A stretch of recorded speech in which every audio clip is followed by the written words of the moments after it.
కార్తీక మాసం ఈ పేరు వినగానే మనందరికీ గుర్తుకు వచ్చేవి స్నానం, దానం, జపం, ఉపవాసం.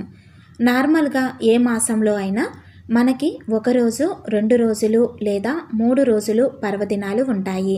కానీ ఈ కార్తీక మాసంలో ప్రతిరోజు పర్వదినాలే. ఈ మాసంలో ఒక్కొక్క రోజుకి ఒక్కొక్క ప్రత్యేకత ఉంటుంది. ఈ కార్తీక మాసానికి సమానమైన మాసం లేదని మన పురాణాలు చెబుతున్నాయి. శివకేశవులు ఇద్దరికీ కూడా ఎంతో ప్రీతికరమైన మాసం ఈ కార్తీక మాసం. ఈ కార్తీక మాసంలో శివ పూజతో పాటు కార్తీక దామోదరుని పూజిస్తే విశేషమైన ఫలితాలు కలుగుతాయి. అటువంటి పరమ పవిత్రమైన కార్తీక మాసం ఈ 2025 సంవత్సరంలో అక్టోబర్ 22 బుధవారము కార్తీక శుక్ల పాడ్యమితో మనకు కార్తీక మాసం ప్రారంభమయ్యి నవంబర్ 20 గురువారము కార్తీక అమావాస్యతో మనకి కార్తీక మాసం అనేది ముగుస్తుందండి. ఈ సంవత్సరం మనకు మొత్తము 4 కార్తీక సోమవారాలు వచ్చాయి. కార్తీక పౌర్ణమి నవంబర్ 5 బుధవారం రోజు వచ్చింది. ఈ వీడియో మీకు తప్పకుండా యూజ్ అవుతుందని అనుకుంటున్నాను.